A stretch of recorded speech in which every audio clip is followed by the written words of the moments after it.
Welcome two triple profit analytics weekly stock market view date 21 June.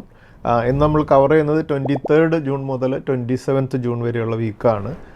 നമ്മൾ കഴിഞ്ഞ ആഴ്ചയിലും ഇപ്പോഴത്തെ ഈ ഇറാൻ ഇസ്രായേൽ കോൺഫ്ലിക്റ്റിനെ കുറിച്ച് നമ്മൾ സംസാരിച്ചപ്പോൾ അതിനെക്കുറിച്ച് കൂടുതൽ വറീഡ് ആവാതെ നമ്മൾ സ്റ്റോക്ക് മാർക്കറ്റിലെ ഇൻവെസ്റ്റേഴ്സ് ആയിട്ടുള്ള നമ്മൾ അതിനെക്കുറിച്ച് കൂടുതൽ വറീഡ് ആകാതെ നമ്മുടെ പോർട്ട്ഫോളിയോസ് അത് രീതിയിലൊക്കെ ഹോൾഡ് ചെയ്യുക, അല്ലെങ്കിൽ ഏതെങ്കിലുമൊക്കെ സ്റ്റോക്കുകൾ നമുക്ക് നമ്മുടെ ഫണ്ടിൻ്റെ അവൈലബിലിറ്റി അനുസരിച്ച് ആഡ് ചെയ്യാൻ സാധിക്കുമെങ്കിൽ അത് ആഡ് ചെയ്ത് നമ്മുടെ ഇൻവെസ്റ്റ്മെൻറ്റ് ജേർണി കണ്ടിന്യൂ ചെയ്യുക എന്നുള്ളൊരു കാര്യം നമ്മൾ സംസാരിക്കുകയുണ്ടായല്ലോ. അപ്പോൾ നമുക്കറിയാം, അടുത്ത ഒരു 20 ഇയേഴ്സിൻ്റെ പീരിയഡ് എടുക്കുകയാണെങ്കിൽ, അതായത് ഒരു 2045-47 പീരിയഡിലേക്കൊക്കെ നമ്മുടെ കൺട്രി ഒരു വലിയ ഒരു എക്കണോമിക് പവറായിട്ട് മാറിക്കൊണ്ടിരിക്കുന്ന ഒരു പീരീഡായിരിക്കും. ആ ഒരു പീരീഡിൽ നമ്മൾ നോക്കുകയാണെങ്കിൽ നമ്മൾ ഒരുപക്ഷെ കേരളത്തിലെ ഒരു ജോലിക്കാരനോ അല്ലെങ്കിൽ നമ്മളൊരു പ്രൊഫഷണലൊക്കെ ആണെങ്കിലോ അല്ലെങ്കിൽ ഒരു NRI ആണെങ്കിലോ ഒക്കെ നമുക്ക് ഇന്ത്യയുടെ ഈ ഗ്രോത്തിൽ പാർട്ടിസിപ്പേറ്റ് ചെയ്യാനും ഒരു വെൽത്ത് ക്രിയേറ്റ് ചെയ്യാനും ഉള്ള നമ്മുടെ മുമ്പിലുള്ള ഒരേ ഒരു വഴി എന്ന് പറയുന്നത് നല്ല സ്റ്റോക്കുകൾ, നല്ല പൊട്ടൻഷ്യൽ, ഈ ഒരു ഗ്രോത്ത് പീരിയഡിൽ നല്ല പൊട്ടൻഷ്യലായിട്ട് ഗ്രോ ചെയ്യാവുന്ന കമ്പനികളെ, അത് ഇന്ത്യയിലെ ഏത് സ്റ്റേറ്റിലായിക്കോട്ടെ, ഏത് സിറ്റി എന്നുള്ളതായിക്കോട്ടെ, അല്ലെങ്കിൽ എവിടെയൊക്കെ എക്സ്പോർട്ട് ബിസിനസ് ഉള്ളതാവട്ടെ, നമുക്ക് അതിലെല്ലാം നമുക്ക് ഐഡൻറ്റിഫൈ ചെയ്ത് ഇൻവെസ്റ്റ് ചെയ്യാനുള്ള ഓപ്പർച്യൂണിറ്റി തരുന്നത് നമുക്ക് സ്റ്റോക്ക് മാർക്കറ്റ് മാത്രമാണ് അല്ലേ. അപ്പോൾ അത് ഐഡൻറ്റിഫൈ ചെയ്യുകയും അതിൽ ഇൻവെസ്റ്റ് ചെയ്യുകയും ഇതുപോലെയുള്ള ഏതെങ്കിലുമൊക്കെ, ഇപ്പോൾ നമുക്കറിയാം റഷ്യ ഉക്രൈൻ ക്രൈസിസ് ഉണ്ടായി, അതുപോലെ ഇപ്പോൾ ഇന്ത്യ പാകിസ്ഥാൻ ഒരു വാർലൈക്ക് സിറ്റുവേഷൻ ഉണ്ടായി, ഇപ്പോൾ ഇറാൻ ഇസ്രായേലും തമ്മിലുള്ള ഒരു ഇഷ്യൂ നടക്കുന്നു. അപ്പോൾ ഇതൊക്കെ ഒരു ഷോർട്ട് ടൈമിലുണ്ടാകുന്ന ഇമ്പാക്റ്റുകളായിട്ട് കാണുക. അതിനുശേഷം നമ്മുടെ ഇക്കണോമി, നമ്മുടെ കൺട്രി ആസ് ഒരു വലിയൊരു സൂപ്പർ പവറായിക്കൊണ്ടിരിക്കുന്ന ഒരു ഇക്കണോമി എന്നുള്ള നിലയ്ക്ക് മോർ ദാൻ 145 crores ആൾക്കാരുള്ള ഒരു പോപ്പുലേഷനുള്ള ഒരു രാജ്യം എന്നുള്ള നിലയ്ക്ക് നമ്മുടെ രാജ്യം വളരെ നല്ല രീതിയിൽ നമ്മുടെ ഇക്കണോമി ഗ്രോ ചെയ്യുമ്പോൾ നമ്മുടെ ഇന്ത്യയിലെ പല കമ്പനികൾക്കും പല രീതിയിലുള്ള ബെനിഫിറ്റ്സും ലഭിക്കും. അതിൽ കൃത്യമായിട്ടുള്ള സെക്ടറുകൾ ഐഡൻറ്റിഫൈ ചെയ്യുക, വരുന്ന ഗ്രോത്ത് പൊട്ടൻഷ്യലുള്ള കമ്പനികൾ ഐഡൻറ്റിഫൈ ചെയ്യുക, അതിലെല്ലാം ഇൻവെസ്റ്റ് ചെയ്തതിന് ശേഷം ഇതുപോലെയുള്ള ഫ്ലക്ച്വേഷൻസിലോ അല്ലെങ്കിൽ ഇതുപോലെ ഉണ്ടാകുന്ന ഷോർട്ട് പീരീഡിലുണ്ടാകുന്ന നെഗറ്റീവ് ഇമ്പാക്റ്റുകളൊക്കെ ഇഗ്നോർ ചെയ്തുകൊണ്ട് ആ സ്റ്റോക്കുകൾ ഹോൾഡ് ചെയ്ത് വെൽത്ത് ക്രിയേറ്റ് ചെയ്യുക എന്നുള്ളതാണ് നമ്മൾ ചെയ്യേണ്ട ഒരു ഇമ്പോർട്ടൻ്റ് ആയിട്ടുള്ള കാര്യം. അതിന് നമ്മളിതുപോലെയുള്ള ഷോർട്ട് ആയിട്ടുള്ള നെഗറ്റീവ് ഈവൻസിനെ കണ്ട് ഭയന്ന് ഓടാതിരിക്കുക എന്നുള്ളത് സ്റ്റോക്ക് മാർക്കറ്റിൽ ഇൻവെസ്റ്റ്മെൻറ്റിൻ്റെ ഏറ്റവും ഇമ്പോർട്ടൻ്റ് ആയിട്ടുള്ള പാഠമാണ്. അത് കഴിഞ്ഞ 30 വർഷവും ഇതിൽ ഞാൻ എൻ്റെ പേഴ്സണൽ എക്സ്പീരിയൻസിൽ നിന്ന് പഠിച്ചൊരു കാര്യമാണ്. കാരണം ഇനീഷ്യലി എൻ്റെ ഇൻവെസ്റ്റ്മെൻറ്റ് കരിയർ ഞാൻ തുടങ്ങുന്ന സമയത്ത് പലപ്പോഴും ഇതുപോലെയുള്ള ഏതെങ്കിലുമൊക്കെ നെഗറ്റീവ് ഇവൻറ്റുകൾ, ഈവൻ സെൻസെക്സ് 1000 ടച്ച് ചെയ്തപ്പോൾ, ഞാൻ ഇൻവെസ്റ്റ്മെൻറ്റ് തുടങ്ങുന്ന ഒരു പീരീഡിൽ സെൻസെക്സ് 500 ആയിരുന്നു ട്രേഡ് ചെയ്തുകൊണ്ടിരുന്നത്. അപ്പോൾ 1000 എത്തിയപ്പോൾ സെൻസെക്സ് ഡബിളായി, ഇനി ഇവിടെ നിന്ന് കറക്ഷൻ വരുമെന്ന് പറഞ്ഞ് ഞാനും പേടിച്ച് വിറ്റതാണ്. അപ്പോൾ അതിനുശേഷമാണ് അവിടെ നിന്ന് സെൻസെക്സ് ഇപ്പോൾ 81,000 മുകളിലൊക്കെ ഇപ്പോൾ ട്രേഡ് ചെയ്തുകൊണ്ടിരിക്കുന്നതല്ലേ. അപ്പോൾ നമ്മൾ മാർക്കറ്റ് സെൻസെക്സ് ഗ്രോ ചെയ്യുന്നതിൻ്റെ പ്രധാനപ്പെട്ട കാരണം നമ്മുടെ ഇന്ത്യൻ എക്കണോമി ഗ്രോ ചെയ്യുന്നതാണ്. അപ്പോൾ അടുത്ത ഒരു 20 വർഷം ഇന്ത്യൻ എക്കണോമി ഗ്രോ ചെയ്യുമ്പോൾ നമ്മുടെ സെൻസെക്സും ഗ്രോ ചെയ്തുകൊണ്ടിരിക്കും. നമ്മുടെ പല വലിയ കമ്പനികൾ, ഇപ്പോൾ നമുക്ക് നോക്കിക്കഴിഞ്ഞാൽ പുതിയ പല ഗ്രൂപ്പുകളും, ഇപ്പോൾ നമുക്കറിയാം കഴിഞ്ഞൊരു 10 വർഷം കൊണ്ട് ഇന്ത്യയിലെ ഏറ്റവും വലിയൊരു ഗ്രൂപ്പായി വളർന്നതാണ് അദാനി ഗ്രൂപ്പ് അല്ലേ. അപ്പോൾ അതിൽ തന്നെ ഇൻവെസ്റ്റ് ചെയ്ത്, ഇപ്പോൾ നമ്മൾ പേഴ്സണലി പറയുകയാണെങ്കിൽ എനിക്കും കുറേയധികം പ്രോഫിറ്റ് കിട്ടിയിട്ടുള്ള കമ്പനികളാണ് അദാനി പവർ എന്നുള്ള സ്റ്റോക്ക്. നമ്മൾ 50 rupees ലെവലിലൊക്കെ നമ്മൾ ഐഡൻറ്റിഫൈ ചെയ്തതാണല്ലോ. അപ്പോൾ അതിനുശേഷം അത് 500 ലെവലിലേക്കൊക്കെ മുകളിലേക്ക് വന്നത്. അതുപോലെ അദാനി പോർട്സ്, നമ്മൾ ഈവൻ ഹിൻഡൽബർഗിൻ്റെ ഇഷ്യൂയുടെ സമയത്ത് നമ്മൾ ഈവൻ 530 ലെവലിലൊക്കെ വാങ്ങിയ സ്റ്റോക്കാണ് വീണ്ടും പിന്നീട് 1500 മൂവ് ചെയ്തത്. അപ്പോൾ ഇതുപോലെ ഓരോ ഗ്രൂപ്പുകൾ പുതിയതായിട്ട് വരും, അതുപോലെ പല കമ്പനികളും വരും. അതൊക്കെ ഐഡൻറ്റിഫൈ ചെയ്യും, അതിൽ ഇൻവെസ്റ്റ് ചെയ്തുകൊണ്ട് നമ്മൾ മുന്നേറുക എന്നുള്ളതാണ് നമ്മൾ ചെയ്യേണ്ടത്. അപ്പോൾ ഇതുപോലെയുള്ള ഷോർട്ട് ടൈം ഇവൻസിനോട് കൂടുതൽ നമ്മൾ നെഗറ്റീവായിട്ട് റിയാക്ട് ചെയ്യാതിരിക്കുക എന്നുള്ളത് വളരെ ഇമ്പോർട്ടൻ്റ് ആണ്. അപ്പോൾ നമ്മളെ സംബന്ധിച്ചിടത്തോളം ഒരു പലരെ സംബന്ധിച്ചിടത്തോളം നമ്മളിപ്പോൾ കേരളത്തിൽ ജീവിക്കുന്നവരാകുമ്പോൾ പലപ്പോൾ നമുക്കറിയാം ഇവിടെ ഇൻഡസ്ട്രീസ് കുറവാണല്ലേ നമ്മുടെ കേരളത്തിൽ. പക്ഷെ നമുക്ക് ഇന്ത്യയിൽ കുറേയധികം നല്ല രീതിയിൽ നടക്കുന്ന കമ്പനികൾ, ഇൻവെസ്റ്റ്മെൻറ്റിന് ഓപ്പർച്യൂണിറ്റീസ് ഉണ്ട്. അത് ഐഡൻറ്റിഫൈ ചെയ്യുക, ഇൻവെസ്റ്റ് ചെയ്യുക എന്നുള്ളതും നമ്മൾ ഐഡൻറ്റിഫൈ ചെയ്യുക. അതുപോലെ തന്നെ കേരളത്തിൽ തന്നെ ഡെവലപ്പ് ചെയ്തിട്ടുള്ള പല കമ്പനികളും നമുക്ക് നല്ല റിട്ടേൺ നൽകിയിട്ടുള്ള കമ്പനികൾ ഉണ്ട്. അതുപോലെ ഇപ്പോൾ കൊച്ചിൻ ഷിപ്പ്യാർഡ് നമ്മൾ വളരെ റീസെൻ്റായിട്ട് വളരെ നല്ല റിട്ടേൺ നൽകിയ ഒരു കമ്പനിയാണല്ലോ. കേരള ബേസ്ഡ് ആണ് ആ കമ്പനിക്ക്. ഇൻ്റർനാഷണൽ തന്നെ ഓർഡേഴ്സ് ലഭിക്കുന്ന ഷിപ്പ് ബിൽഡിംഗ് കമ്പനിയാണ്. അപ്പോൾ അതുപോലെ നമുക്ക് കേരള ബേസ്ഡ് ആയിട്ടുള്ള കമ്പനി കൂടിയാണ് മറ്റ് അപ്പോളോ ടയേഴ്സ് പോലെയുള്ള കമ്പനികൾ. അങ്ങനെ കുറേയധികം കമ്പനികളിൽ നമ്മൾ നല്ല രീതിയിലുള്ള റിട്ടേൺ നമുക്ക് നേടാനായിട്ട് സാധിച്ചിട്ടുണ്ട്. അതിൽ മറ്റൊരു കമ്പനി നമ്മൾ പലപ്പോഴും ഡിസ്കസ് ചെയ്യാറുള്ളതാണ് മണപ്പുറം ഫിനാൻസ് എന്നുള്ള കമ്പനി. അപ്പോൾ കേരളത്തിൽ കുറവാണ് എന്ന് മാത്രമേ ഉള്ളൂ. പക്ഷേ ലിസ്റ്റഡ് ആയിട്ടുള്ള കേരള ബേസ്ഡ് കമ്പനികൾ പലതും വളരെ നല്ല രീതിയിൽ പെർഫോമൻസ് രേഖപ്പെടുത്തിയിട്ടുണ്ട്. അപ്പോൾ അത് നമ്മളതിനെ ഐഡൻറ്റിഫൈ ചെയ്യുക, കേരളത്തിനകത്തായാലും പുറത്തായാലും കമ്പനികൾ ഐഡൻറ്റിഫൈ ചെയ്യുക, അതിൽ ഇൻവെസ്റ്റ് ചെയ്യുക എന്നുള്ളതും അതിനൊപ്പം നമ്മൾ നമ്മുടെ ഇൻവെസ്റ്റ്മെൻറ്റ് കണ്ടിന്യൂ ചെയ്തുകൊണ്ട് അടുത്തൊരു 20 വർഷത്തെയെങ്കിലും നമ്മുടെ രാജ്യത്തിൻ്റെ ഒരു പുരോഗതിയിൽ നിന്നുള്ള അതിൻ്റെ ഒരു ബെനിഫിറ്റ് എടുത്തുകൊണ്ട് നമ്മൾ വെൽത്ത് ക്രിയേറ്റ് ചെയ്യുക എന്നുള്ളൊരു വിഷനാണ് നമുക്ക് സ്റ്റോക്ക് മാർക്കറ്റിൽ ഇൻവെസ്റ്റേഴ്സിന് വേണ്ടത്. നമ്മളിപ്പോൾ കാണുന്നത് കഴിഞ്ഞ നിഫ്റ്റിയുടെ കഴിഞ്ഞ വീക്കിലെ ചാർട്ടാണ്. വീക്കിലി ചാർട്ടിൽ നമുക്ക് കാണാൻ സാധിക്കും നിഫ്റ്റി കഴിഞ്ഞ വീക്കിൽ 393 പോയിൻറ്റ്സിൻ്റെ ഒരു പോസിറ്റീവ് ക്ലോസിംഗ് ആണ് നമുക്ക് നൽകിയിരിക്കുന്നത്. 25,000 മുകളിൽ 25,112 നിഫ്റ്റി കഴിഞ്ഞ വീക്കിൽ ക്ലോസ് ചെയ്തിരിക്കുന്നതെന്ന് നമുക്ക് കാണാൻ സാധിക്കും. അപ്പോൾ എന്തായാലും നമ്മൾക്ക് കഴിഞ്ഞ വീക്കിൽ യു.എസ് ഇറാൻ അല്ലെങ്കിൽ ഇസ്രായേലും തമ്മിലുള്ള ഇഷ്യൂവിൽ ഇടപെടുന്നത് 2 ആഴ്ച കൂടെ കഴിഞ്ഞ് ഉണ്ടാകുകയുള്ളൂ എന്നൊരു ന്യൂസും, അതുപോലെ തന്നെ ക്രൂഡ് ഓയിലിൽ വന്നിട്ടുള്ള പ്രൈസിൽ വന്നിട്ടുള്ള ഒരു കറക്ഷനും എല്ലാം മൂലമാണ് ഫ്രൈഡേയിൽ നിഫ്റ്റി ഒരു 300 പോയിൻറ്റ്സിലധികം മുകളിലേക്ക് വന്നത്. അപ്പോൾ ഫ്രൈഡേയിൽ ആഡ് ചെയ്ത പോയിൻറ്റ്സ് ആണ് മേജറായിട്ടും കഴിഞ്ഞ വീക്കിലെ അഡീഷണലായിട്ട് 393 കോൺട്രിബ്യൂട്ട് ചെയ്തിരിക്കുന്നത് നമുക്ക് കാണാൻ സാധിക്കും.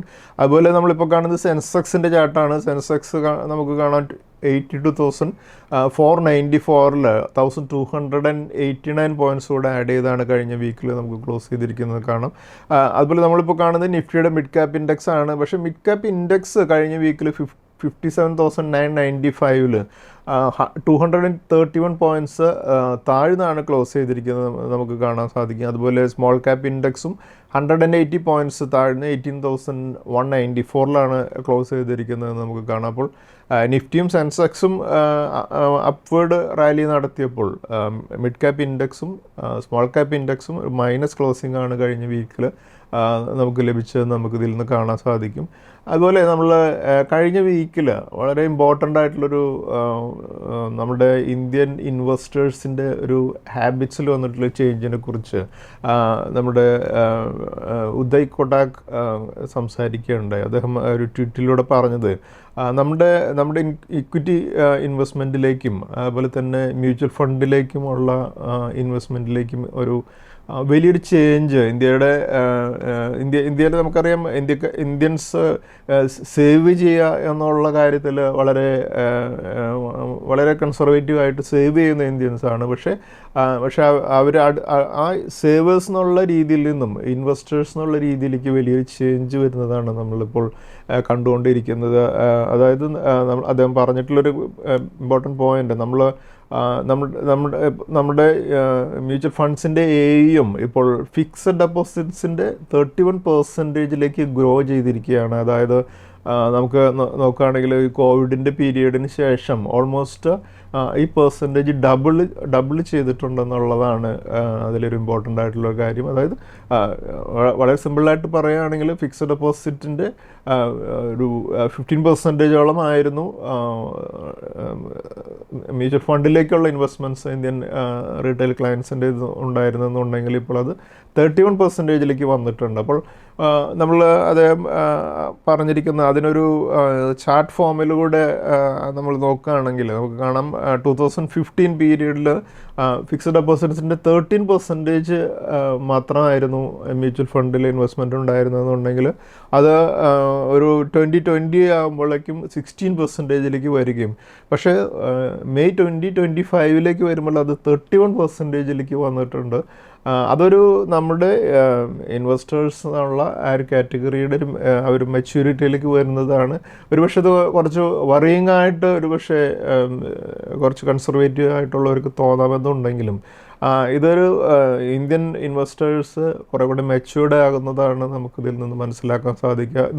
ഈ ഒരു ഡാറ്റ തന്നെ നമ്മൾ US നോക്കുകയാണെങ്കിൽ ഫിക്സ്ഡ് ഡെപ്പോസിറ്റ്സിൻ്റെ മോർ ദാൻ 100% മ്യൂച്വൽ ഫണ്ട്സിലൊക്കെ ഇൻവെസ്റ്റ്മെൻറ്റ്സ് ഉണ്ടെന്നുള്ളത് കാണാൻ സാധിക്കും. അപ്പോൾ മെച്യൂർഡ് ആകുന്നതോടുകൂടി ഇൻവെസ്റ്റേഴ്സ് കൂടുതലായിട്ടും ഫിക്സ്ഡ് ഡെപ്പോസിറ്റിലേക്ക് കൂടുതൽ മ്യൂച്വൽ ഫണ്ട് ഇൻവെസ്റ്റ്മെൻറ്റിലേക്കോ ഇക്വിറ്റി ഇൻവെസ്റ്റ്മെൻറ്റിലേക്കൊക്കെ മാറുന്നതിൻ്റെ ഒരു ട്രെൻഡാണ് നമുക്ക് കാണാൻ സാധിക്കുന്നത്. അടുത്തൊരു ഞാൻ എക്സ്പെക്റ്റ് ചെയ്യുന്നത് ഇപ്പോഴത്തെ ഒരു യങ് പോപ്പുലേഷൻ നമുക്കറിയാം കൂടുതൽ പേര് നമുക്ക് എംപ്ലോയിഡ് ആയിട്ടുള്ളവരൊക്കെ കൂടുതൽ SIP റൂട്ടിലൂടെയൊക്കെ ഇൻവെസ്റ്റ്മെൻറ്റിലൂടെ വന്ന് അവർ ആ പോസിറ്റീവായിട്ടുള്ള റിട്ടേൺസ് അവിടെ നിന്ന് ലഭിക്കുന്നത് കണ്ടതിന് ശേഷം കൂടുതൽ പേര് മ്യൂച്വൽ ഫണ്ട് റൂട്ടിലൂടെയൊക്കെ വന്നുകൊണ്ടിരിക്കുകയാണ്. അപ്പോൾ അടുത്തൊരു 5 വർഷത്തിനുള്ളിൽ ഞാൻ എക്സ്പെക്റ്റ് ചെയ്യുന്നത് ഈ പെർസെൻറ്റേജ് ഒരു 31% ഫിക്സ്ഡ് ഡെപ്പോസിറ്റ്സ് 31% ഇപ്പോൾ മ്യൂച്വൽ ഫണ്ടിലുണ്ടെങ്കിൽ അതൊരു 50%ലേക്കൊക്കെ എത്താനുള്ളൊരു പോസിബിലിറ്റിയാണ് ഞാൻ കാണുന്നത്. അപ്പോൾ നമ്മളും ഒരു ഡെവലപ്ഡ് കൺട്രി ആകുന്ന ഒരു 2015 പീരീഡ് 2045 പീരീഡിലേക്കൊക്കെ ആകുമ്പോഴേക്കും ഇതും 100%ലേക്കൊക്കെ ഫിക്സ്ഡ് ഡെപ്പോസിറ്റ്സിൻ്റെ അതേ ഒരു ലെവലിലേക്ക് മ്യൂച്വൽ ഫണ്ടിൻ്റെ AUMസും വരും എന്ന് തന്നെയാണ് ഞാൻ എക്സ്പെക്റ്റ് ചെയ്യുന്നത്. അപ്പോൾ ഇതൊരു വളരെ നല്ലൊരു ട്രെൻഡാണ്. അതുപോലെ നമ്മൾ പലരും സംശയിച്ച് നിൽക്കുന്നുണ്ടായിരിക്കും ഇക്വിറ്റി മാർക്കറ്റിലോ അല്ലെങ്കിൽ മ്യൂച്വൽ ഫണ്ട്സിലൊക്കെ ഇൻവെസ്റ്റ് ചെയ്യാനായിട്ട്. അവർ മനസ്സിലാക്കേണ്ട ഒരു കാര്യം ഈ ഒരു പെർസെൻറ്റേജ് ഇപ്പോഴും വളരെ US ഡെവലപ്ഡ് കൺട്രീസിൻ്റെ ഈ 100% even more than 100% investments mutual ഫണ്ട്സിൽ ഫിക്സ്ഡ് ഡെപ്പോസിറ്റിൻ്റെ പ്രൊപ്പോർഷനായിട്ട് എടുക്കുകയാണെങ്കിൽ മ്യൂച്വൽ ഫണ്ട്സിലുണ്ടെങ്കിൽ ആ ഒരു ട്രെൻഡ് നമ്മുടെ രാജ്യത്തും വരും. കൂടുതൽ നോളേജബിൾ ആവുകയും സ്റ്റോക്ക് മാർക്കറ്റിനെ കുറിച്ച് പഠിക്കും. അതുപോലെ തന്നെ പ്രോപ്പറായിട്ടുള്ള ഗൈഡൻസ് ലഭിക്കാനുള്ള അവസരങ്ങളൊക്കെ ലഭിക്കുകയൊക്കെ ചെയ്യുമ്പോൾ ഇത് വരും.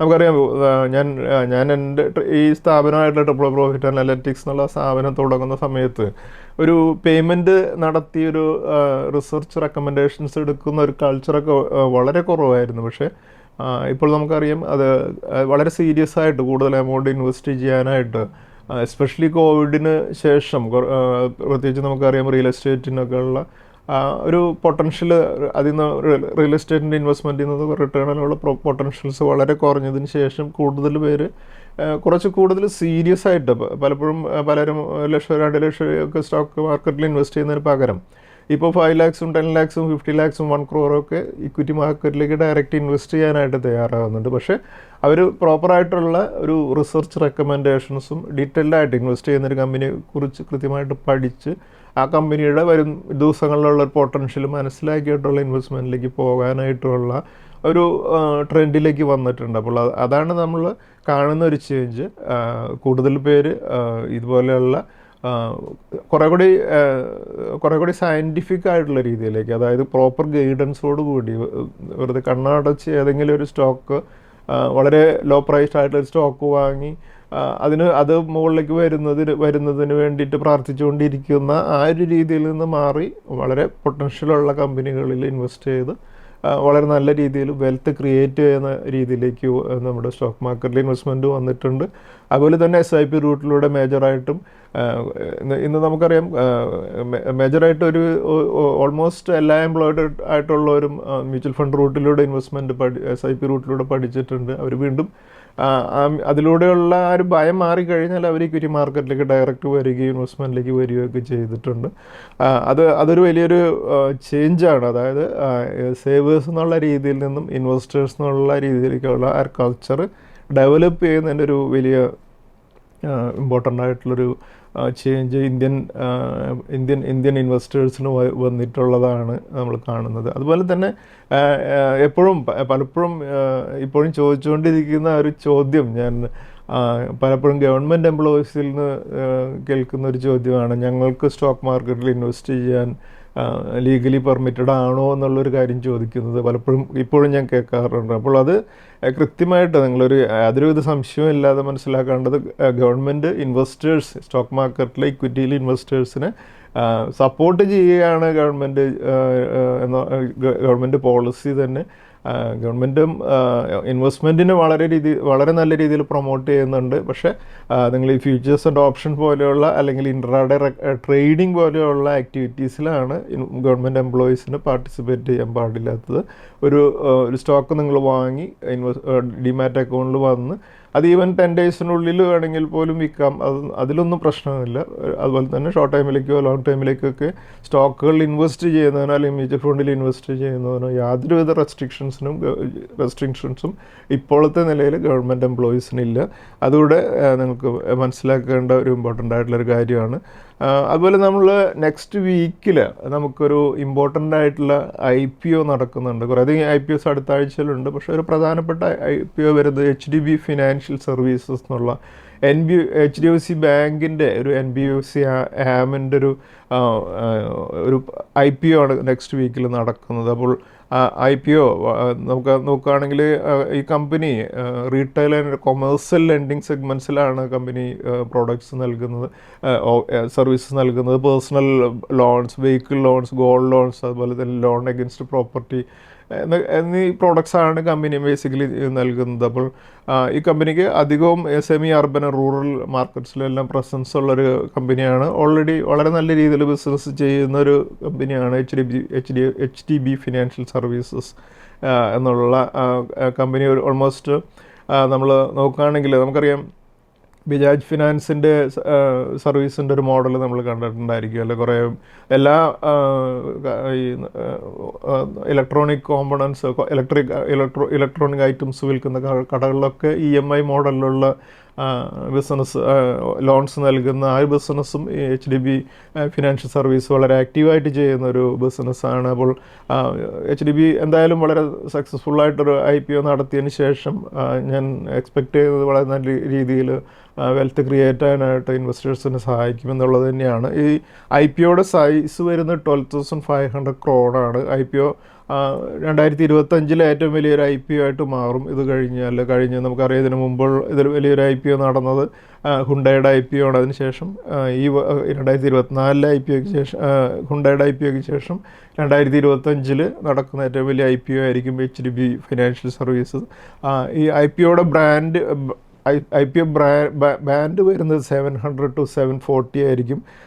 അത് ഇൻവെസ്റ്റേഴ്സ് 740 എന്നുള്ള കട്ട് ഓഫ് പ്രൈസിന് തന്നെ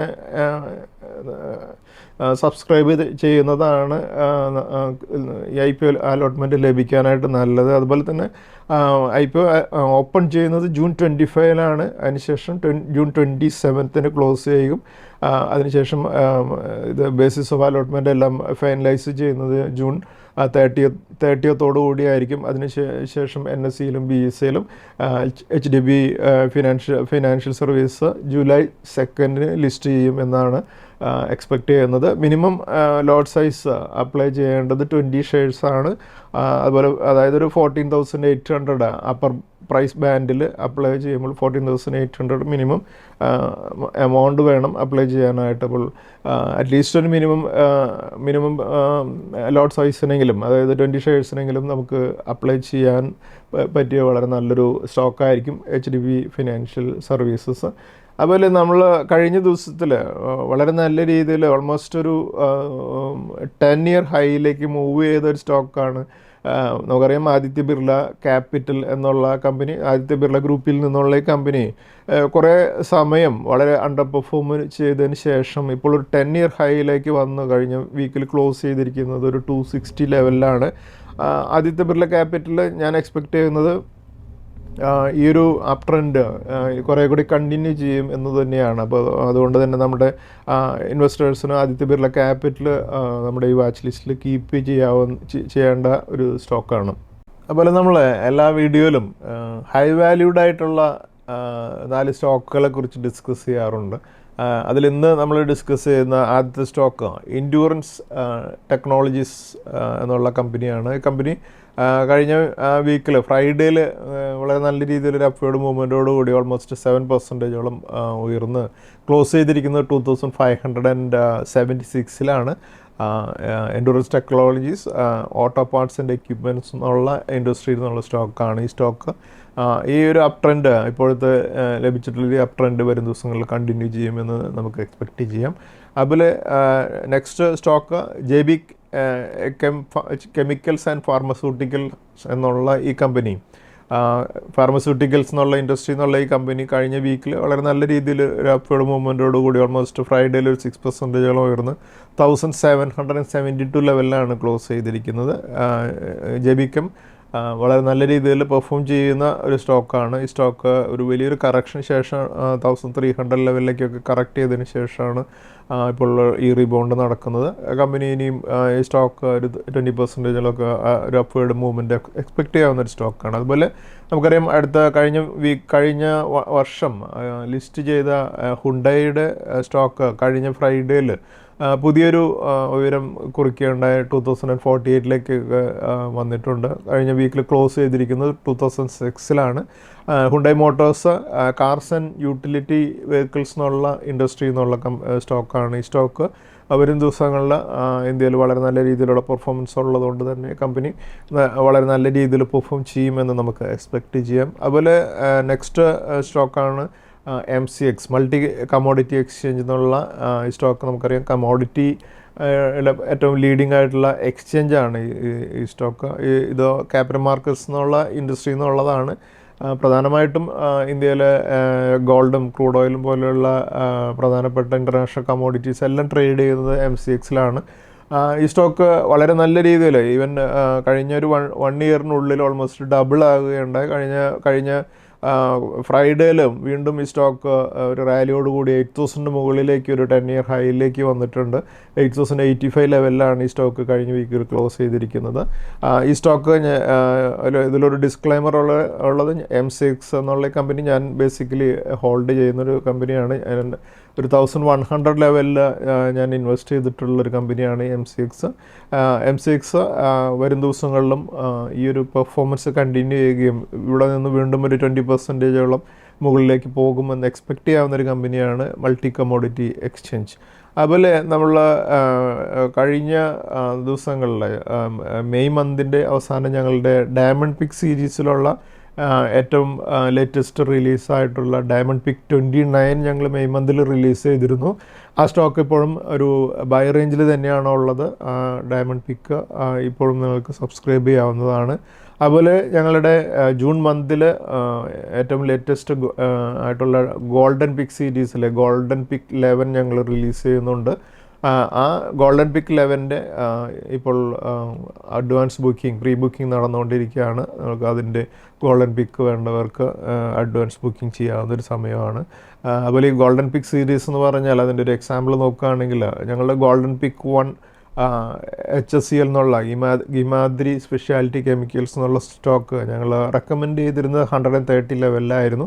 അതിനുശേഷം ഈ സ്റ്റോക്ക് മോർ ദാൻ 500 ലെവലിലൊക്കെ പോയതിന് ശേഷം ഇപ്പോഴും ഒരു 469 ലെവലിലാണ് ട്രേഡ് ചെയ്തുകൊണ്ടിരിക്കുന്നത്. അതായത് ഒരു 50%-ലധികം പ്രോഫിറ്റ് ലഭിക്കാവുന്ന രീതിയിലുള്ള സ്റ്റോക്കുകളെയാണ് ഐഡൻറ്റിഫൈ ചെയ്ത് ഞങ്ങൾ ഗോൾഡൻ പിക്കിൽ ഞങ്ങൾ റെക്കമെൻഡ് ചെയ്യുന്നതുണ്ടെങ്കിൽ ഈ സ്റ്റോക്ക് നമുക്ക് കാണാം ഇപ്പോഴും 260% പ്രോഫിറ്റിലാണ് ട്രേഡ് ചെയ്തുകൊണ്ടിരിക്കുന്നത് എന്നുള്ളത്. അപ്പോൾ ഗോൾഡൻ പിക്ക് സീരീസിൽ ഞങ്ങൾ കുറേയധികം പ്രോഫിറ്റ് നേടിയിട്ടുള്ള ഒരു സീരീസാണ്.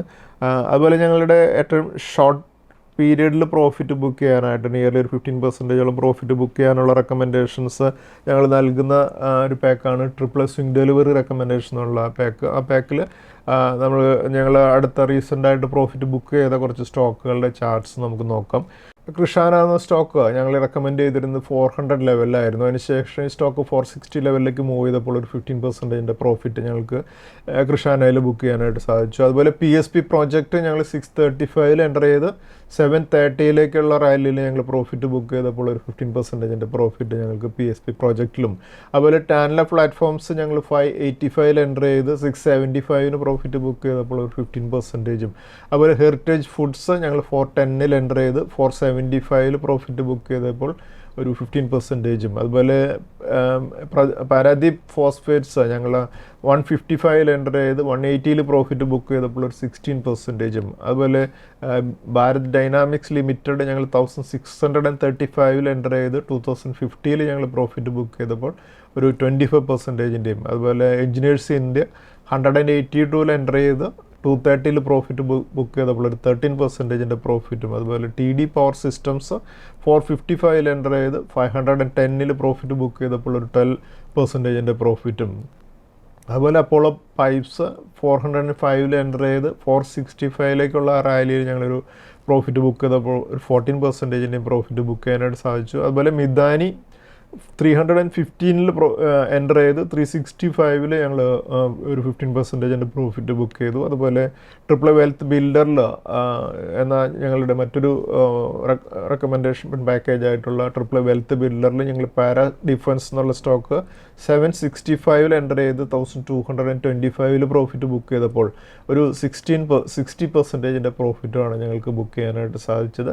അതുപോലെ കഴിഞ്ഞ വീക്കിലെ ബെസ്റ്റ് പെർഫോമിംഗ് സ്റ്റോക്കുകൾ നോക്കുമ്പോൾ ആ സ്റ്റോക്കുകളിൽ ഗാർഡൻ റീച്ച് ഷിപ്പ് ബിൽഡേഴ്സ് 10% ഉയർന്നാണ് ക്ലോസ് ചെയ്തത്. അതുപോലെ BML 10% ഉയർന്നും, ഹിറ്റാച്ചി എനർജി 9% ഉയർന്നും, സ്വിഗ്ഗി 9% ഉയർന്നും, മൾട്ടി കമോഡിറ്റി എക്സ്ചേഞ്ച് 7% ഉയർന്നും, ആദിത്യ ബിർള ക്യാപിറ്റൽ 7% ഉയർന്നും, കെയ്ൻസ് ടെക്നോളജി 7% ഉയർന്നും, കെഫൈൻ ടെക്നോളജീസ് 6% ഉയർന്നും, സീമെൻസ് എനർജി 6% ഉയർന്നും, ഷിപ്പിംഗ് കോർപ്പറേഷൻ 6% ഉയർന്നും, ഇൻഡസ് ടവേഴ്സ് 5% ഉയർന്നും, അവന്യൂ സൂപ്പർമാൻസ് 5% ഉയർന്നും, മഹീന്ദ്ര ആൻഡ് മഹീന്ദ്ര 5% ഉയർന്നും, ഭാരത് ഇലക്ട്രോണിക്സ് 5% ഉയർന്നും, അതുപോലെ മാക്സ് ഫൈനാൻഷ്യൽസ് 5% ഉയർന്നാണ് ക്ലോസ് ചെയ്തത്. ഈ സ്റ്റോക്കുകളെല്ലാം ഒരു അപ് ട്രെൻഡിൽ ഉള്ളതുകൊണ്ട് നമുക്ക് നെക്സ്റ്റ് വീക്കിൽ നമ്മുടെ വാച്ച് ലിസ്റ്റിൽ സ്റ്റോക്കുകളെ കീപ്പ് ചെയ്യാം. അതുപോലെ കഴിഞ്ഞ വീക്കിൽ 4 ഇൻസ്റ്റിറ്റ്യൂഷൻസിൻ്റെ ഡാറ്റ നോക്കുമ്പോൾ 4 ഇൻസ്റ്റിറ്റ്യൂഷൻസ് 7,940.7 crores ബയേഴ്സ് ആയിരുന്നു. അതേസമയം ഡൊമസ്റ്റിക് ഇൻസ്റ്റിറ്റ്യൂഷൻസ് 3,049.9 crores സെല്ലേഴ്സും ആയിരുന്നു. നെക്സ്റ്റ് നമുക്ക് നിഫ്റ്റിയുടെ അനാലിസിസിലേക്ക് കടക്കാം. നമ്മളിപ്പോൾ കാണുന്നത് നിഫ്റ്റിയുടെ കഴിഞ്ഞ വീക്കിലെ ട്രേഡിംഗ് പാറ്റേൺ ആണ്. 13th ജൂണിൽ നിഫ്റ്റി ക്ലോസ് ചെയ്തിരുന്നത് 24,718 16th ജൂണിൽ 227 പോയിൻറ്റ്സ് ഉയർന്നാണ് നിഫ്റ്റി ക്ലോസ് ചെയ്തത്. 17th ജൂണിൽ 93 പോയിൻറ്റ്സ് താഴ്ന്നും, 18th ജൂണിൽ 41 പോയിൻറ്റ്സ് താഴ്ന്നും, അതുപോലെ 19th ജൂണിൽ 18 പോയിൻറ്റ്സ് താഴ്ന്നും, അതുപോലെ 20th ജൂണിൽ നിഫ്റ്റി 319 പോയിൻറ്റ്സ് ഉയർന്നാണ് ക്ലോസ് ചെയ്തത്. എന്തായാലും നിഫ്റ്റി 393 പോയിൻറ്റ്സ് ആണ് കഴിഞ്ഞ വീക്കിൽ ഉയർന്നത് നമുക്ക് കാണാൻ സാധിക്കും. അതുപോലെ നിഫ്റ്റിയുടെ മന്ത്ലി ചാർട്ടിൽ നമുക്ക് നോക്കുമ്പോൾ ജൂൺ മന്തിൽ നിഫ്റ്റി 361 പോയിൻറ്റ്സ് കൂടെ ആഡ് ചെയ്താണ് നിഫ്റ്റി ട്രേഡ് ചെയ്തത് നമുക്ക് കാണാൻ സാധിക്കും. അതുപോലെ നിഫ്റ്റിയുടെ വീക്കിലി ചാർട്ടിൽ നമുക്ക് നോക്കുമ്പോൾ നിഫ്റ്റിയുടെ 200 DMA വരുന്നത് 24,077 50 DMA വരുന്നത് 24,471 20 DMA വരുന്നത് 24,863 അതുപോലെ 100 DMA വരുന്നത് 23,726 ആയിരിക്കും. അതുപോലെ നമ്മളിപ്പോൾ കാണുന്നത് നിഫ്റ്റിയുടെ ഡെയിലി ചാർട്ടിൽ പ്രധാനപ്പെട്ട സപ്പോർട്ട് റെസിസ്റ്റൻസ് ലെവലുകൾ മാർക്ക് ചെയ്തിരിക്കുന്നതാണ്. നിഫ്റ്റിയുടെ പിവറ്റ് പോയിന്റ് വരുന്നത് 24,984 ആ ലെവലിന് മുകളിൽ റെസിസ്റ്റൻസുകൾ 25,264, 25,416, 25,697, 25,900, 26,446 എന്നീ ലെവൽസാണ്.